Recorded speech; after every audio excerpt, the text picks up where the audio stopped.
one thing was for sure. They both believed Sparks to be a total tool. Be an exciting contest which shows that divorced couples can still have fun together, right? Mythological hero H-list. C. On the spot dice spin. We are experiencing technical difficulties. Please stand by. There are so many good game shows out there that get ruined by an incompetent host. For example, Kurt Fogg kind of ruined Legends of the Hidden Temple, and Mike Riley kind of ruined Monopoly. On the flip side, you get a great host who can save a pretty bad show. Bill Cullen is famous for this with a winning streak and blankety blank. But there's the rare occasion you get a good show and a good host, and they combine with the same taste of peanut butter and nitroglycerin. That's what we're going to talk about today. I present to you the top 5 worst good show, good host combinations. Enjoy.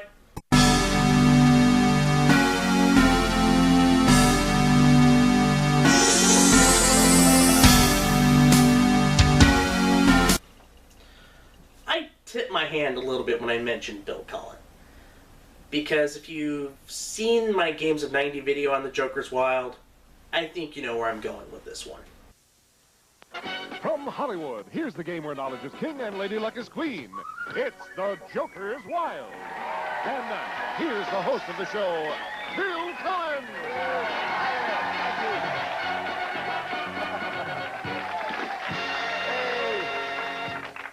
Thank you. Welcome to our program. I was wondering why people come so happy when they come to see our show. I just found out we give them free chewing gum. That is sensational. And for you at home, I don't know what we have for you at home, but we sure are happy you're with us. Bill Cullen is the gold standard of game show hosts. Give him any format and he excels. Panel shows such as To Tell the Truth worked, word games such as Chain Reaction worked, quirky quizzers like Blockbusters worked, and even game shows involving kids such as Child's Play worked. But there comes a time where a show of a quick pace meets a host who isn't that fast with reading questions, and the entire show just grinds to a halt. No longer is the show moving at the well-oiled pace that it should be, but at a pace where it's struggling to keep up with the likes of Wheel of Fortune, Jeopardy, or even its own sister show, Tic-Tac-Dough. A good chunk of the blame for that could be placed on Bill himself. Shows like Child's Play and Hot Potato allowed him to move at a slower pace, but still be as funny as he was as I Got a Secret and To Tell the Truth years ago.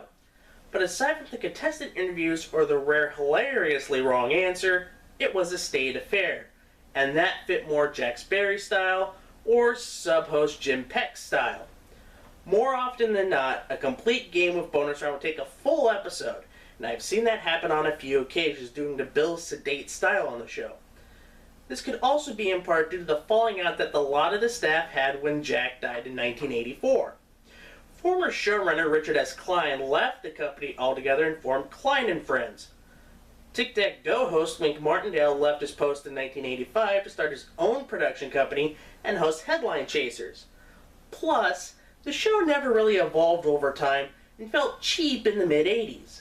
The value of the prize packages didn't change, and the amount of cash given away didn't change compared to other syndicated shows such as Wheel of Fortune and Jeopardy giving away tens of thousands an episode, while Joker was giving away at least $500 an episode, and at most $9,000 if they were giving away a car that episode. Many things contributed to this marriage not working. A tired host, a tired format, and a show that just limped along after Jack Barry's death. One story that gets repeated enough is that when Jim Peck took over for Bill for a week when he was out with the flu, the show ran out of questions during an episode, so they had to stop down and come up with more. I still enjoy watching these episodes because it is the Joker's Wild, but compared to Bill's other shows, and what the show was before with Jack, it lacked the spark. Now don't get me wrong, Bill is a legend and a great game show host to look up to. And for a cheap plug, I highly suggest you check out Quizmaster by Adam Nediff about Bill Cullen's history. It is well worth the read. Now let's move on to number 4.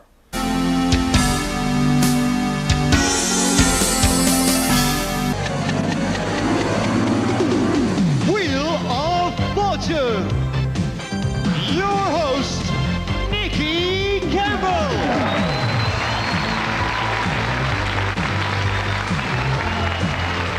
Oh, welcome now. Let's meet the Wheel of Fortune's very own Lady of Letters. Yes, it's Carol Smiley! Wheel of Fortune is globally great. I love the UK and Australian versions equally. The thing is that both of them fell into huge traps when having to replace long-time popular hosts who were either moving on to different things or were let go due to the network's reshuffle. You'll be dealing with one now and one later, and the one we're dealing with now is from the UK. And it's a previous entrant into game show garbage itself. Wheel of Fortune. With Bradley Walsh and Jenny Powell. I've got it. Yeah, okay. Hey, let me tell you, after years of turning the wheel and listening to that incessant noise, Reg has finally flipped his lid. It was his day off today, and we found him cycling round and round a roundabout, hitting himself across the head with a hammer. Bradley Walsh was formerly a footballer who would later go into acting, sport commentary, become a host of Britain's National Lottery Show, and the Goofy family game show Midas Touch. I have read about Midas Touch, but I haven't seen an episode. But it might explain why Bradley was really insane to watch here. Compared to Nicky Campbell, the former host, who was smooth, kind, and genuine, Bradley Walsh was rough, abrasive, and felt like he was putting on an act. It seemed to me like Bradley was going out of his way to be the anti-Nicky Campbell, even being downright insulting to letter turner Jenny Powell. Can everyone laugh at that joke, please? Can everyone laugh? Thank you. Would like to hear you laughing. You three, keep laughing, you three. Thank you. Please keep the continuity going on the show. Thank you. It also seemed to me that he was never that calm while hosting whatsoever during his tenure on Wheel of Fortune, trying so hard to be wacky and crazy.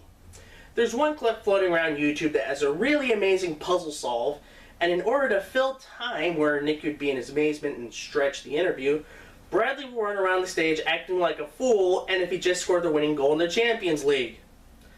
Look, I already did a full review on his hosting, so you can read about that on the site. But let's stay in the UK for number 3.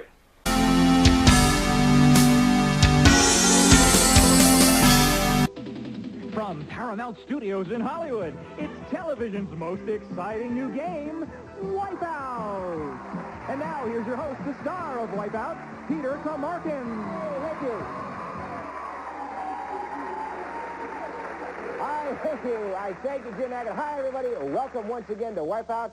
If I were to make a top 5 list of shows that deserved a longer run in the States, Wipeout would be on that list. It was a great inventive quizzer with a basic but beautiful set. The format was simple. Pick out the right answers from a board of 16 or 12, and avoid the wrong ones, otherwise you lose all your money and your turn. The bonus round was another brilliant one where the contestants had to literally think on their feet and run back and forth, lighting up the answers on the big board, then running to the button and trying to get 6 right and win the car. The UK version was cheaper and only giving away a trip, but it was still the same great game. Paul Daniels was the original host, but was replaced by a legend. However, that legend would prove to be a terrible fit for the show. So, let's meet the star of the show, Bob Monkhouse.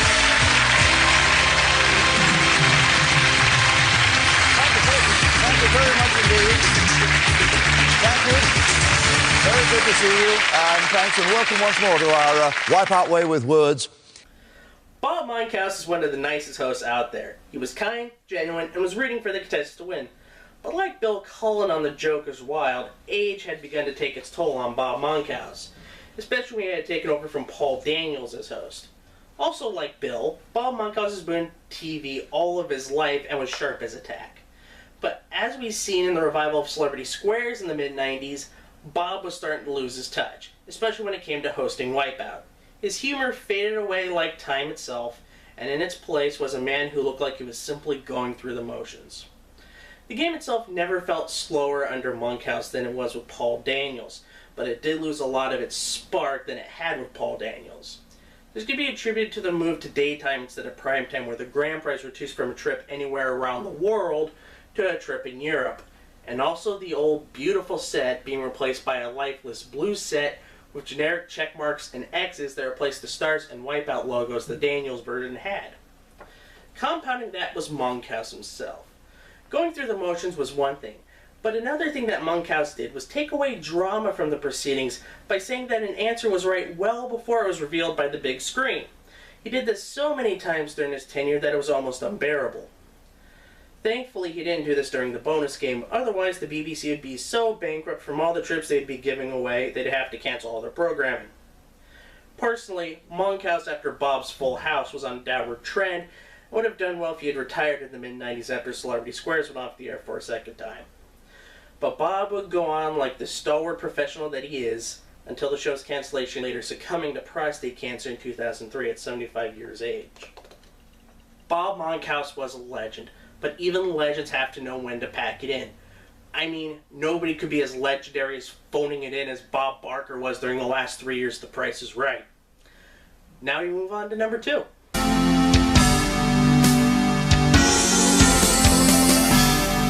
So keep watching Jeopardy 24 hours a day and call this number.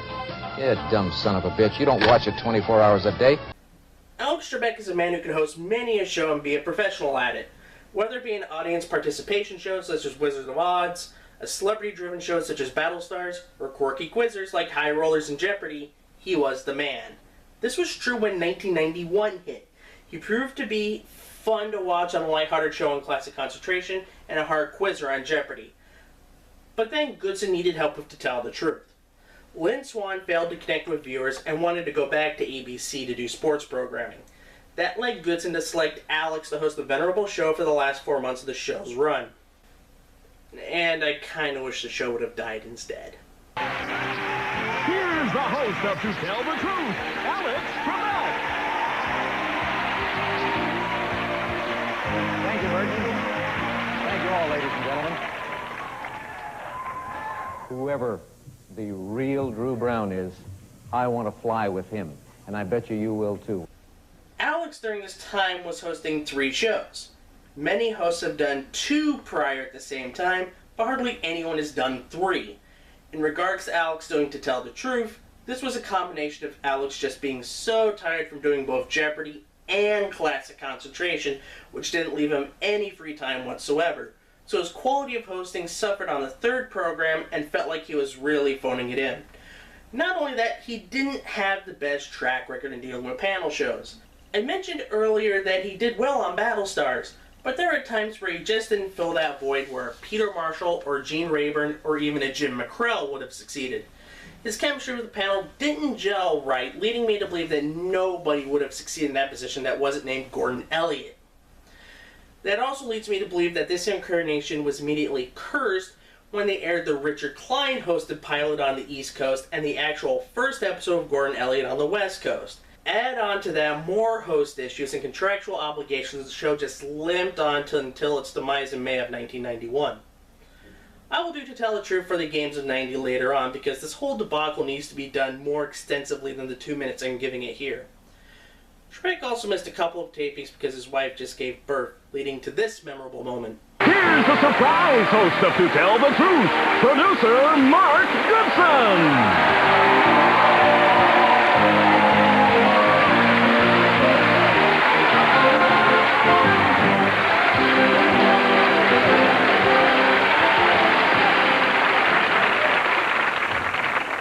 Listen, if you're surprised to see me here, I'm surprised. We were standing backstage, and Alex, who was ready to come on, walked up and said, I have to run. I got to get to the hospital. My wife is about to have a baby. So here I am. Hooray for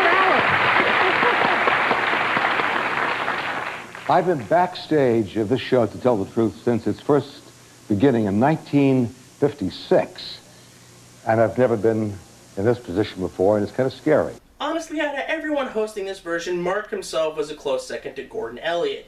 He loved the show, saying it was his favorite he'd ever created, and it showed with the care he had helming the panel.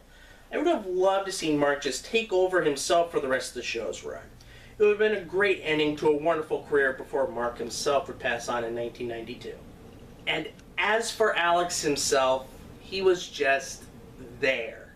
And that is really damning to say coming from an Alex Trebek hosted show. Now we get to number 1, and I think everybody knows what number 1 is.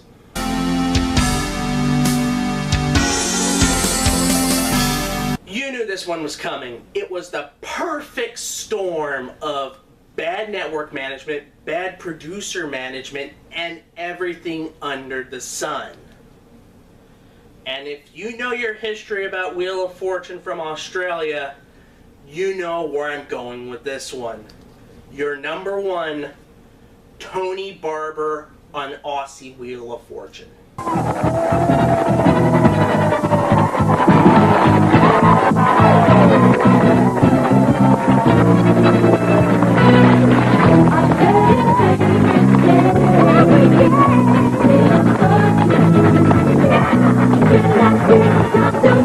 And now, here are your hosts, Tony Barber and Adriana Exanity.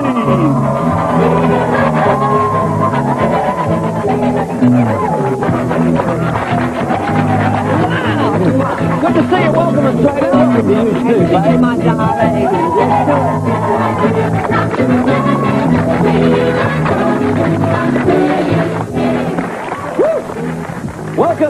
Welcome everybody to the Starship Enterprise. It's great to have you here. Tony Barber on Wheel of Fortune is the quintessential example of the network's meddling and trying to distance itself from the unwise firing of longtime host and Aussie game show legend John Burgess. They flipped everything about the show, changing the classic theme song to a horrible Muzak theme with lifeless singers saying this is Australia's game. Then you have the new game board, which expanded it to add bigger puzzles, and the wheel became a giant podium with the wheel being tilted into a 90-degree angle, which might have been better for the cameras, but looked like a gigantic mess. They also changed the bonus game to make it more like the US bonus game, instead of the spinning of the wheel and hopefully landing on the car bonus game that they had prior. And now we get to Tony Barber himself. Tony was very energetic and professional, as you can see in his tenure on Sail of the Century. However, that energetic nature isn't suited to light games such as Wheel of Fortune, and he just looked lost, and had all of the bad publicity of this changeover dumped on him, a lot of it unfairly, and some of it fairly on him because himself as a host wasn't up to snuff. It seemed like after the first few weeks, he knew his days were numbered and didn't want to be there at all. What also made it almost unbearable is that there was no chemistry between him and letter turner Adriana Exenides. It was the most uncomfortable I had seen Wheel of Fortune ever been since the early days of Rolf Benerschke hosting in the States. Thankfully, the network knew they messed up and started to change the show back to what fans knew what it was.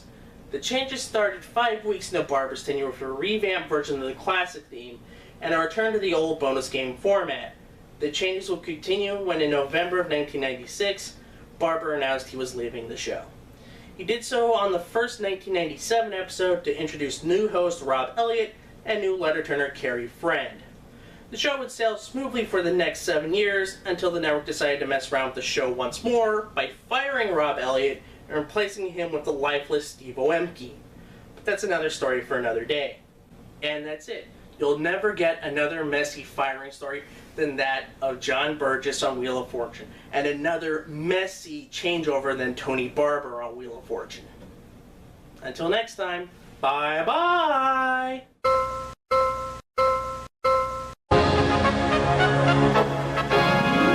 You